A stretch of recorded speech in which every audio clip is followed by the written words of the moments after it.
You know, there are quite a lot of Five Nights at Freddy's fan games out there. Like, really, an awful lot. For some reason, there's just something about this series in particular that inspires every single weirdo with some basic programming knowledge to crawl out from under their rocks and make their own little titles set in the world or using the mechanics of Fnaf. I mean, at this point, GameJolt might as well be a Fnaf fan game hosting site, 'cause it's not like anybody uses it for anything else. At this point, just about everybody has a Fnaf game. Hey, here's mine. It honestly is pretty cool though. As I said in my video on the original Fnaf trilogy, Scott Cawthon is a pretty neat guy, so it's nice to see him encouraging these efforts instead of being real Nintendo about it. I want everything about my games off the internet!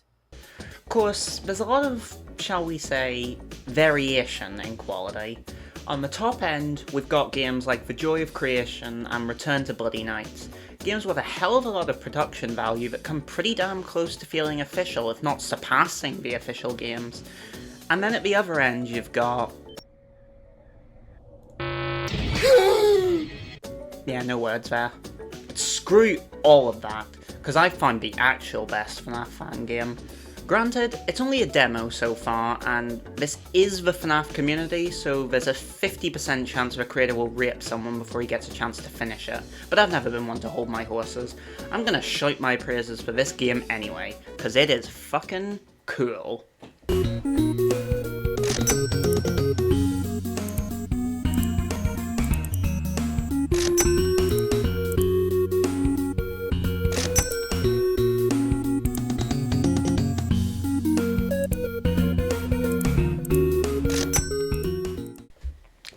Engraved Establishment is a game based on the Five Nights at Freddy's universe, with its 6-night demo releasing just a handful of days ago.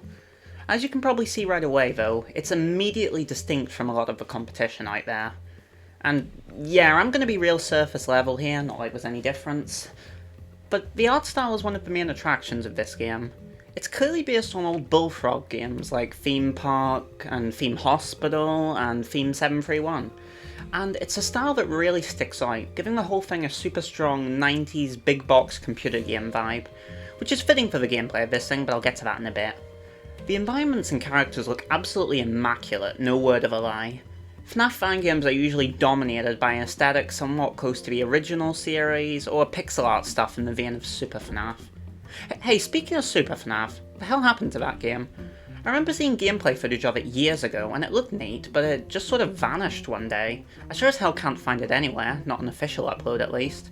I'm assuming the developer spurged out and got in an armed standoff with police that ended in his death, or something insignificant like that. Anyway, point is, Engraved Establishment is really able to set itself apart from the crowd with its style. I particularly love the little night guard guy you see hanging out during the tower defense segments, and his little animations. It could just be because of that 90s feel, but it manages to come off as charming without being annoying or distracting from the mood of the game. You know what I mean? I call it the Marvel movie effect, and it seems to be an especially big problem amongst games developed by one or a handful of people. Loads of developers can't go 2 seconds without shoving in something goofy or snarky. Undertale, Yeek, pretty much any indie game that isn't Hotline Miami, it's all the same shit. Oh, look how above it all you are. It's irritating, and it takes away from the atmosphere and immersion when I've got some retard making quippy jokes or witty remarks every 4 femtoseconds. This game manages to really strike that balance of being charming without undermining itself, which is probably helped by the lack of dialogue. But with this whole Bullfrog game aesthetic, I bet you can't guess what the gameplay is like. Shock and awe, it's a bloody tycoon game. Now look, I love tycoon games. From the Bullfrog classics to more recent entries like Prison Architect and Planet Coaster, I am a big fan of games that put me in charge of a certain facility and leave me to run it. And when you think about it, it's kind of a no-brainer to do this with the FNAF IP. I mean, the series is all about, like, corporations and that sort of thing. So I'm surprised that it took this long for someone to really capitalise on that. Okay, but that looks shit. I mean a game that does the concept properly. And how does Engraved Establishment do? Well, it's a fun-ass tycoon. As could probably be expected from its demo state, it's a bit of a basic affair, but it has all the essentials. different levels of items to add, a currency system, a panel where you can manage your budget, entertainment value, safety level, and some other miscellaneous stats.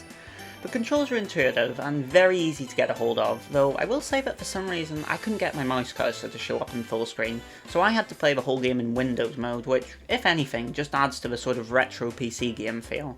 Still though, if it is a glitch, that's probably something worth looking into for the developer.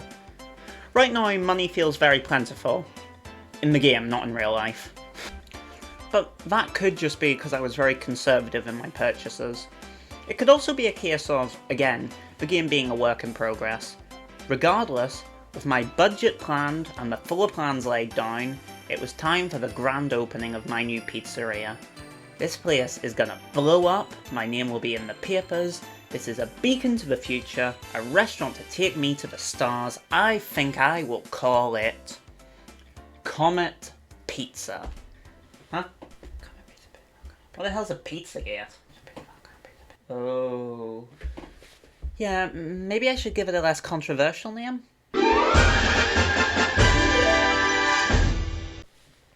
Though, I do have a couple of complaints, and one of those is how we don't actually see anyone at the restaurant. Think of something like Roller Coaster Tycoon or Theme Hospital, when you can see your guests and patients and victims come and actually attend your location, and you can see your layouts being put to good use. You can get a finer eye for what's working and what isn't, and it's a bit less nebulous than a basic stat screen at the end of each shift. It's also very funny. Then again, that may not be a feature for the reason that also ties into another complaint I've got. The game doesn't really seem to care about efficiency. Maybe these stats are affected by it, but I certainly couldn't tell one way or the other. It feels like I can place anything anywhere and it'll have the same impact. There's no extrinsic incentive to not just put the toilets in front of the show stage or whatever. Putting the cleaning cupboard right next to the kitchen equipment doesn't have any kind of safety penalty. It has the same effect as putting it anywhere else in the restaurant. It kind of feels like the whole game is in sandbox mode right now, and there's not really much, as I said, not really much reason to put more effort into making things look good. As it stands, it feels like a very chill building sim. And, you know, it is good at that. I'm more than happy to make a good-looking restaurant just for the sake of it, because of the satisfying mechanics and visuals. But it is a little disappointing that, right now, there's no real motivation from the game itself to do so. Geez, I feel like a bit of a dick making these kind of critiques for a game that is obviously and admittedly in somewhat early stages. And there are signs of what I'd really want. It's like the limited but present progression system, unlocking new items as you go throughout the days, that sort of thing. I'd be harder on it if this was the full release, but as it stands, this is sort of meant to be me lamenting on how I'd love to see the game improve while it still can. Anyway, let's just clock out and...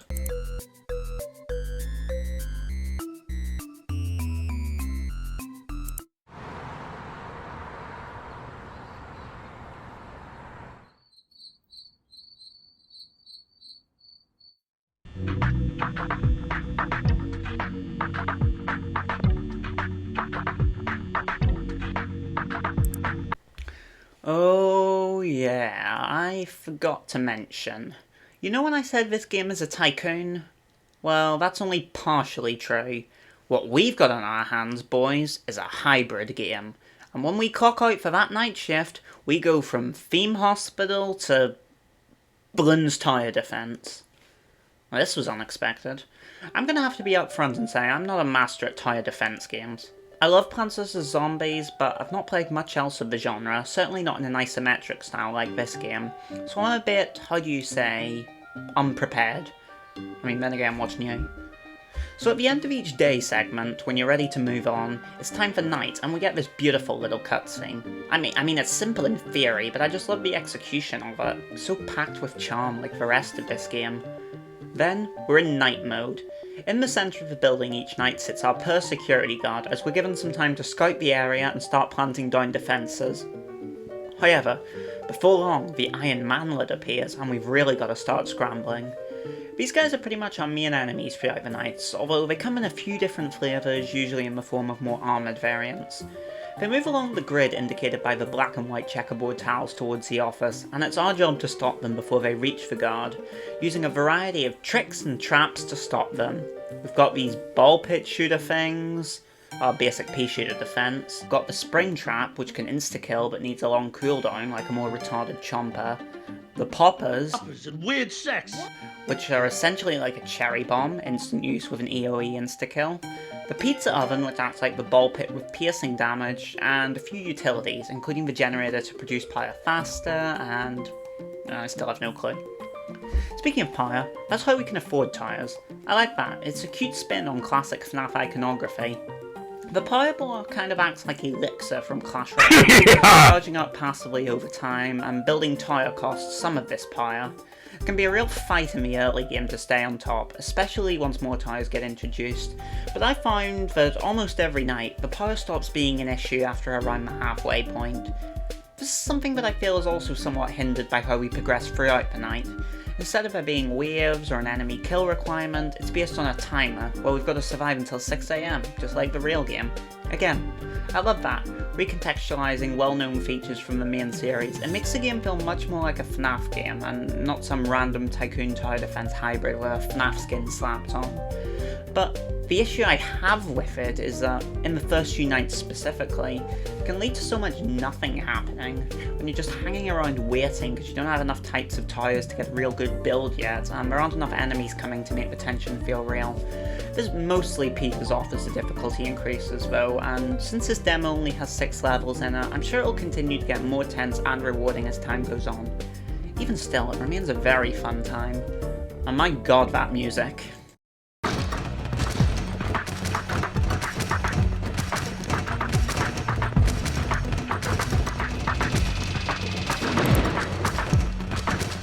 Maybe it could get repetitive in the full game, but this shit is my jam regardless.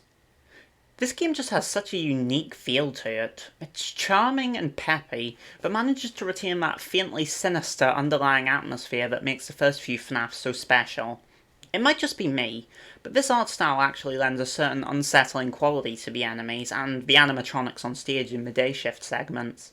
There's an uncanny, almost clay-like look to them, and it really conveys the sense that these things are artificial, hollow shells that you really want to keep as far away from you as possible, which is something this game does a real good job of showing. Hell, in ways that I'd say haven't really been seen since FNAF 1.